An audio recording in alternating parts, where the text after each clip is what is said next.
நமஸ்காரம். அஸ்மத் சர்வகுருப்யோ நமஹ. சிம்பிளாக நாம் பண்ண வேண்டியது பிரபத்தி தான். பண்ணிட்டோம்னா எல்லாத்தையும் அவன் பார்த்துட்டுருவான் அப்படின்னு சாதிக்கிறார் அவர்.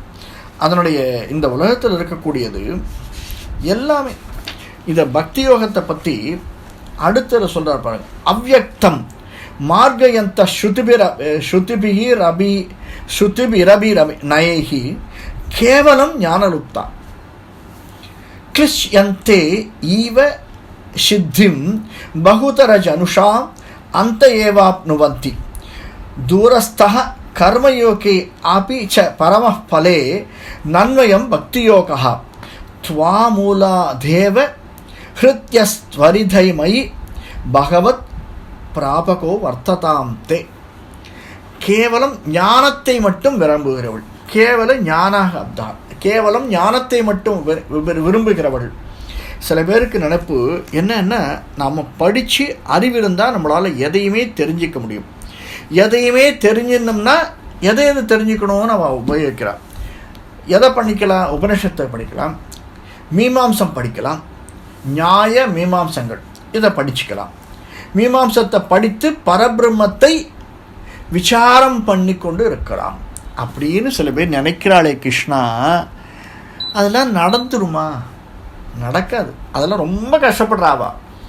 ஒன்றாவதுலேருந்து படித்து இந்த அடியனும் பாடசாலையில் படித்தவன் தான். இந்த பாடசாலையில் பார்த்தோன்னா 5 வயசு குழந்தையிலும் சேர்த்துருவா. 5 வயசு 6 வயசு குழந்தையிலேருந்து அதை ட்ரெயின் பண்ணுவான். 5 விளையாடுது 50 விளையாடுதுன்னு கிட்டத்தட்ட 15 வருஷம். கார்த்தால 4 மணிக்கு பெல் அடித்தா 2வது பெல் அடித்தா ஏந்திரணும். 3வது பெல் அடிக்கச்சு ஏந்திருக்கலை அப்படின்னா எழுப்பிடுவான். அந்த அளவுக்கு 4:30 மணிக்கு ஏந்தா ஈவினிங் 8:30 மணி 9 மணி வரைக்கும் விரட்டல் தான். ஒவ்வொரு விதமாக உபனிஷத்தை கற்றுக்கிறது, மீமாம்சங்கள் கற்றுக்கிறது, ஸ்லோகாதிகள் கற்றுக்கிறது, கிரந்தங்கள் கற்றுக்கிறது, இப்படி எல்லாம் விசாரம் பண்ணி ரொம்ப கஷ்டப்படுறா கிருஷ்ணா. யார் இதெல்லாம் பார்த்துருக்காரு பட்டத்திரி. அவர் சொல்ல ரொம்ப கஷ்டப்படுறா.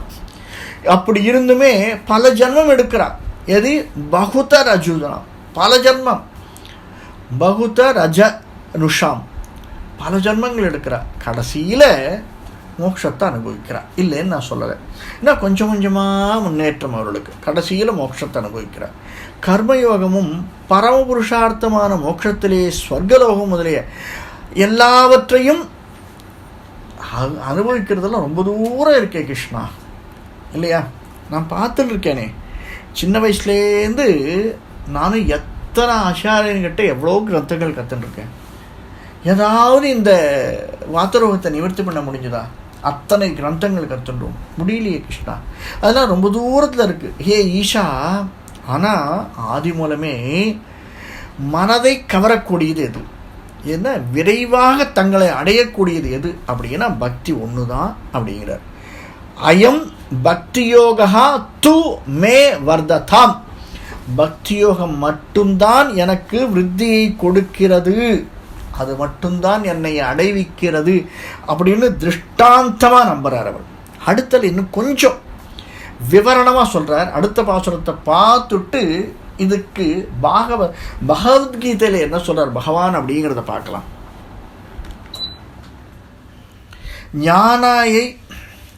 ஞானாயை வாதியந்தம் அத்னம் முனிர பவததே பிரம்மதத்துவம் துஷ்ருவன்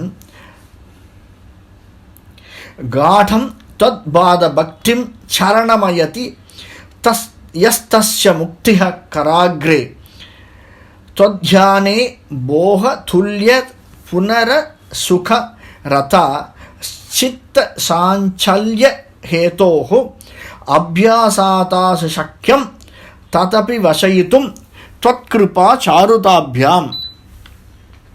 அதாவது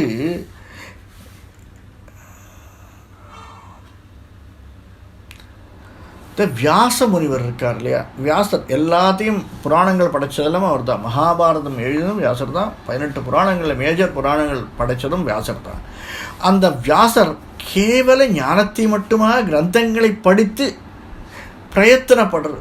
இந்த கிரந்தங்களெல்லாம் படித்து ஞானத்தை உண்டாக்கிக்கிறார். உண்டாக்கிண்டா ஞானத்தை உண்டாக்கினா என்ன சொல்கிறது? அந்த ஞானம் பிரம்ம தத்துவத்தை உபயோகிக்கிறது இல்லையா? எவன் அந்த ஞானத்தின் மூலியமாக பிரம்ம தத்துவம் சுத்வா அதை சுண்வன் கேட்டு அறிகிறான். பிரம்மசத்துவம் கேட்டு அறிஞ்சால் அவனுக்கு என்ன உண்டாருது? கடைசியில் என்ன உண்டாருது? எங்கே சுற்றி ரங்கன சேவைன்னு கடைசியில் பக்தி உண்டாருது. அந்த பக்தி தங்கள் திருவடிகளில் பக்தியை உறுதியாக சரணமடைகிறான். இவ்வளோ தூரம் படித்து ஞானம் ஏற்றுக்கொண்டு ஞானத்தின் மூலியமாக எல்லாத்தையும் கிரந்தங்களை எல்லாம் படித்து அதன் மூலியமாக தங்களை பற்றி கேட்டறிந்து தங்கள் திருவடிகளில் பக்தியை உறுதியாக சரணமடைகிறான் அப்படிங்கிறது. அவனுக்கு மோட்சம் கையில் நுனியே இருக்கிறது. இவ்வளோ தூரம் இட்ஸ் அ லாங் ட்ராவல், சாதாரணமானதில்லை, பெரிய ட்ராவல், ரொம்ப தூரம் போகணும். அதை அவன் செய்கிறான். அப்போ அவனுக்கு மோட்சம் சித்திக்கிறது. ஆனால் கிருஷ்ணா, இந்த பக்தி யோகம் இருக்கே, இந்த பக்தி யோகத்தில் ஒன்று மட்டும் பிடிச்சுட்டோன்னு வச்சுக்கோயேன், மற்ற எல்லாம் பிரச்சனையே இல்லை. அது என்ன சுவாமி பக்தி யோகம்? மனம் மட்டும் கொஞ்சம் சஞ்சலமாக இருக்கும், அவ்வளோதான். அதை மட்டும் அடக்கிட்டோன்னு வச்சுக்கோ. அந்த மனத்தை மட்டும் கொஞ்சம் அப்படியே பிடிச்சி வச்சுட்டோன்னா அதுக்கு ஒரு அபியாசம் இருக்குது. என்ன அபியாசம்? தியானம் அப்படிங்கிற ஒரு அபியாசம் இருக்குது. அந்த தியானம் பண்ணி மனசை கொஞ்சம் அடக்கிட்டோன்னு வச்சுக்கோ, அது தங்களுடைய கிருப்பையால் தங்களுடைய திருமேனியை தரிசிக்க முடியும். சிம்பிளாக சொல்லி முடிச்சிட்டார். இந்த பக்தி யோகத்திலும் மனம் சஞ்சல்யம், ரொம்ப சஞ்சலப்படுறது. அதை சாதாரணமாக கரத்தா துல்லிய அவ்வளோ சீக்கிரம் அதை அடைய முடியல. ஆனால் அதுக்கு ஒரு அபியாசம் இருக்குது. என்ன இது? அப்பி தத்து என்ன இது? அபியாசாத்து, ஒரு அபியாசம், தியானங்கிற அபியாசம் இருக்குது. அந்த அபியாசத்தை ப்ராக்டிஸ் பண்ணிட்டோன்னா தங்களுடைய கிருப்பையால் விரைவாக தங்களுடைய திருவடி சம்பந்தம் கிடச்சிரும் அப்படிங்கிறார். இதுவுமே கொஞ்சம் பார்த்தா என்ன சுவாமி இருக்குது, அப்படி என்னமோ தலையை சுற்றி மூக்கை தொடுற மாதிரி தானே சுவாமி இருக்குது. அப்படின்னா மற்றெல்லாம் தலையை சுற்றினா மூக்கை தொடுவோமான்னு தெரியாது, அதுக்கு ரொம்ப நாள் ஆகும். தலையை சுற்றிகிட்டே இருக்க வேண்டியதுதான், கை எடுத்துகிட்டு போயிட்டு. ஆனால் இது தலையை சுற்றினா மூக்கை தொடுவோன்ற ஒரு நம்பிக்கை இருக்குது அப்படிங்கிற சொல்கிறார் பகவானை பற்றி. இதை பகவத்கீதை சொல்கிறது பாருங்க, 284.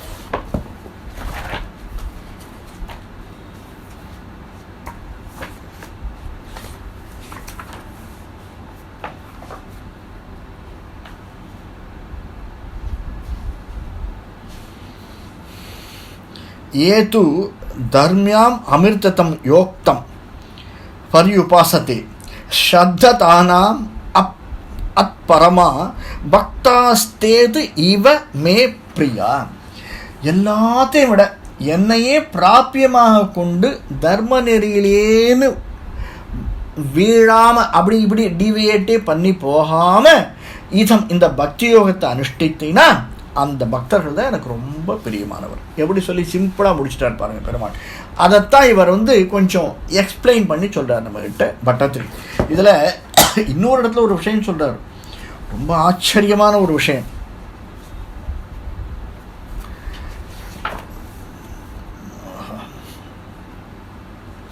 அர்ஜுனா, இந்த வெளியின பார்க்குற க்ஷேத்திரம், இந்த க்ஷேத்ரஜன் அப்படிங்கிறதும் நான் தான், க்ஷேத்திரமும் நான், க்ஷேத்ரஜனும் நான் அப்படிங்கிற அர்த்தத்தில் அடுத்த ஸ்லோகத்தில் சொல்கிறார் பாருங்க.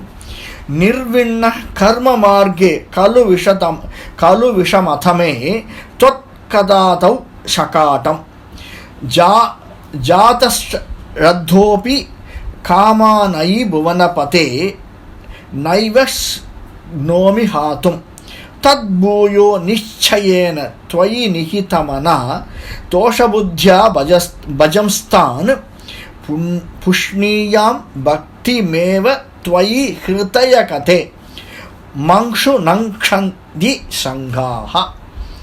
அதாவது ஹே லோகநாதா, அபி புவனபதே, லோகநாதனே, இந்த தொந்தரவான கர்ம மார்க்கம் எது? விஷமதமே, ரொம்ப விஷமம் நிறைஞ்சது எது? கர்ம மார்க்கம். அது எங்களுக்கு தெரியுமே, இந்த கர்மம்னு வந்துட்டாலே அந்த வார்த்தையை இப்போ சொன்னாலே எப்படி இருக்குது? ரொம்ப விஷமமாக தான் இருக்குது இல்லையா? சரி, அதில் கொஞ்சம் வெறுப்பு இருக்குது. அந்த தங்களுடைய சரீரம் இருக்குது இல்லையா, இந்த சரீரத்தை நான் தொடணும் அப்படின்ற ஸ்ரத்தை எனக்கு இருந்ததுன்னா என்ன விடணும்? முதல்ல காமத்தை விட வேண்டும்ங்கிற. காமம் அப்படின்னா என்ன? அதாவது அதீதமான ஆசை, எதுலேயுமே அதீதமான ஈடுபாடு இந்த உலகத்தில். அதை விட வேண்டும். அதை விடுறதுக்கு என்னால் முடியலையேப்பா, சக்தியற்றவனாக இருக்கேனே. அப்பப்போ எனக்கு பக்தி வருது, அப்பப்போ இந்த ஞானமெல்லாம் வருது. எப்படியும் நான் உன்னை அடைஞ்சிடணும், நானும் பஜனை பண்ணுறேன், உன்னுடைய ஸ்லோகத்தை சொல்கிறேன், தினம் 1008 காயத்ரி பண்ணுறேன். இருந்தாலும் அப்படி அப்படியே கொஞ்சம் கொஞ்சம் இழுக்கிறது. இதுதான் இந்த லோகத்திலே இருக்கக்கூடியது இல்லையா? அப்படி இருந்தும் அடிக்கடி உறுதியோடு இருக்கேன் நான். எனது தத்து பூயகா நிச்சயனத்தை, நான் உறுதியோடு இருக்கேன். இதில் உன்னுடைய இடத்துல மனதை செலுத்தி கொண்டிருக்கிறேன், அந்த காமங்களை அனுபவித்து கொண்டு பக்தியை வளர்ப்பேனாக அப்படிங்கிறார். எனக்கு ஈடுபாடுன்னு சொன்னேன் இல்லையா? அதாவது எதில் ஈடுபாடு இருக்கணுமா?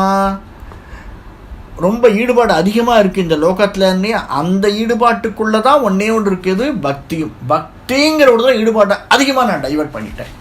ஒன்று ஒன்றா திங்க் பண்ணிகிட்டே வந்தேன். எது முக்கியம்? சகோதர சகோதரிகள் முக்கியமா? குழந்தைகள் முக்கியமா? அப்பா அம்மா முக்கியமா? நண்பர்கள் முக்கியமா?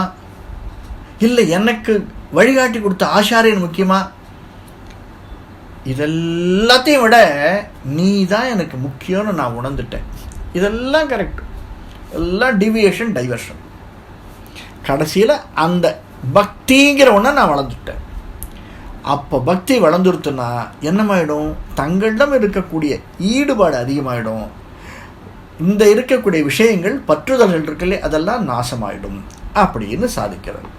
மங்ஷுகு ந க்ஷயந்தி, இந்த இதுவெல்லாம் நாசமாகிவிடும். இந்த ஈடுபாடு, இந்த லோக காமியர்த்தத்தில் இருக்கக்கூடியதெல்லாம் நாசமாகிவிடும் அப்படின்னு சாதிக்கிறார். அடுத்தது கஷ்சித் கிளேசார்ஜிதார்த்த க்ஷய விமலமதிர் நுத்யமானோ ஜனௌகைஹி பிராகேவம் பிராக விப்ரோன கலு மம ஜன கால கர்மாக்ரஹாவா சேதோ மே துக்க ஹேதுஸ்த அதிக குணகணம் பாவயத் சர்வகாரீத் யுக்த்வா சாந்தோ கதஸ்துவாம் மம ச குருவிபோ தாதுஷீம் சித்தசாந்திம். அதாவது முன்னாடி ஒரு பிராமணத்தை இருந்தான். யார்? லாங்கையோ சொலாங்கோ பிராகிருத்து கஷ்சித்து விக்கிரக ரொம்ப விப்ரமா. அதாவது முன்னொரு காலத்திலே பிராமணன் ஒருத்தர் இருந்தான். அவன் என்ன பண்ணான்? கஷ்டப்பட்டு பொருள் சம்பாதிச்சான். இதில் 2 விஷயம் புரிஞ்சுக்கோங்க. என்ன அழகாக 2 விஷயத்தை சொல்லிட்டார் பாருங்க. அந்த காலத்தில் இருக்கிற பிராமணன் எல்லாமே கஷ்டப்பட்டு தான் பொருளை சம்பாதிச்சா. பிராமணனுக்கு ஈஸியாக பொருள் வந்துடல. க்ஷத்ரியனுக்கு எதையாவது ஏமாற்றி பொருள் வந்துடும். வைஷ்யனுக்கு நல்ல உடலுழைப்பால் சூத்திரனுக்கு பொருள் வந்துடும். க்ஷத்ரியனுக்கு அடுத்தவன் மேலே ஏறி அடுத்தவனை அழித்து பொருள் வந்துடும். ஆனால் பிராமணனுக்கு அப்படி இல்லை, ரொம்ப கஷ்டப்படணும், மிகவும் கஷ்டப்பட்டு சம்பாதிக்கிறான் பொருளை அப்படிங்கிறார். இந்த லோகத்தில் கஷ்டப்பட்ட பொருளை சம்பாதிக்கிறதுனால சீக்கிரம் அவனுக்கு வெறுப்பு வந்துடும். மற்றவனுக்கெல்லாம் ஈடுபாடு அதிகமாக இருக்குது. இவனுக்கு அடைச்சி போடா, என்ன சம்பாதிச்சு என்ன அப்படின்னு வெறுப்பு வந்துடும் இல்லையா? வெறுப்படைந்து அதனால் என்ன ஆகுது? அவனுடைய மனம் தெளிஞ்சிடுறது. நீரோடை மாதிரி ரொம்ப கலக்கமாக இருக்குது, நிறைய இது பண்ணுறான். அந்த கலக்கத்தில் தெளிஞ்சிடுறது. தெளிஞ்சிடுறதுனால என்ன? அந்த தெளிஞ்சு அப்போ தான் கலக்கம் தெளிச்சதான் சொல்கிறான். என்ன சொல்கிறான்? எல்லாத்துக்கும் காரணம் யார் தெரியுமா? இல்லை, இந்த பக்கத்தில் இருக்காள இவா தான். எனக்கு அன்புங்கிற ஒன்றுனால ஈர்ப்பு வந்துடுத்து. யார்? என்னுடைய சகோதர சகோதரிகள் மேலே. அவளால் தான் நான் ரொம்ப நாள் ஈர்க்கப்பட்டேன். பாசம் என்னை கட்டி போட்டுருத்து. முதல்ல அன்பு, அடுத்தது பாசம், அடுத்தது பந்தம் என்னை பந்திக்கிறது. என்னால் அவன் செஞ்சால் எனக்கு திருப்பி செய்யாத இருக்க முடியல. அவன் ஒரு ஹெல்ப் பண்ணிட்டான், அவனுக்கு நான் ஏதாவது பண்ணி ஆகணுமே.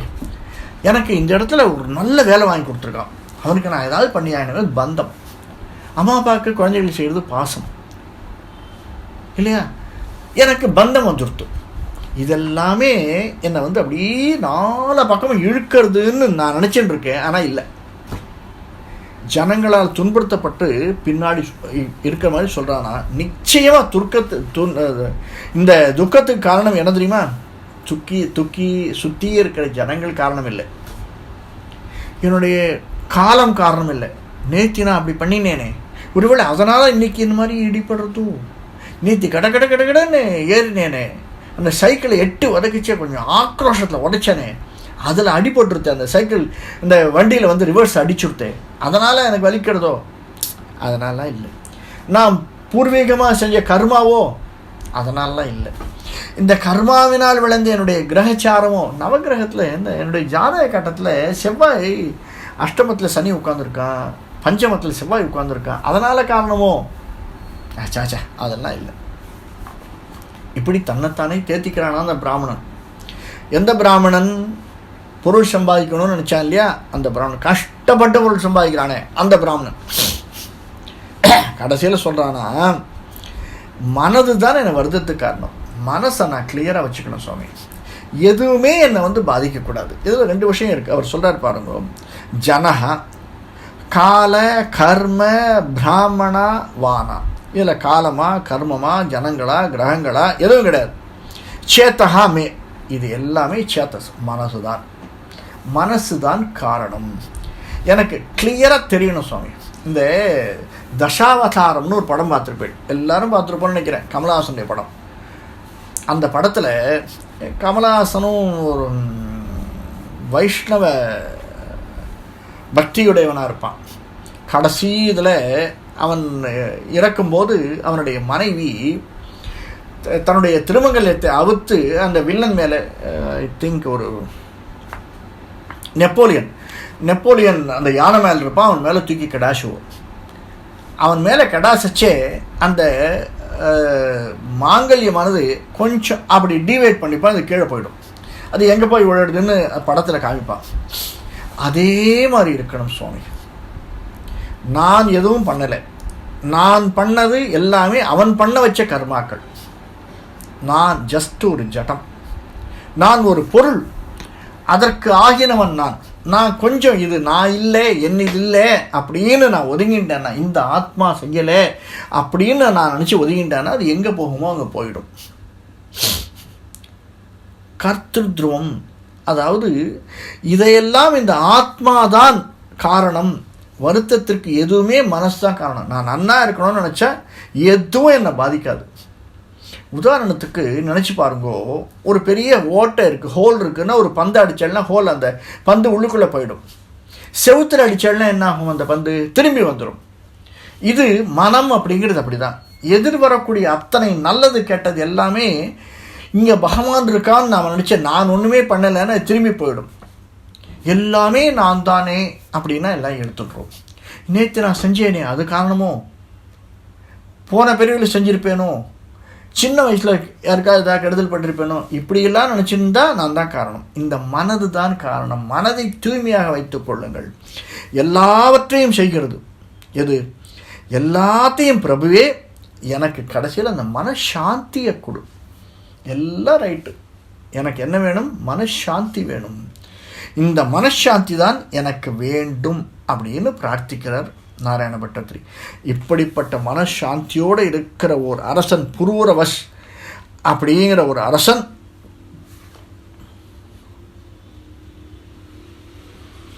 அவனை பற்றி சொல்கிறார் பாருங்க.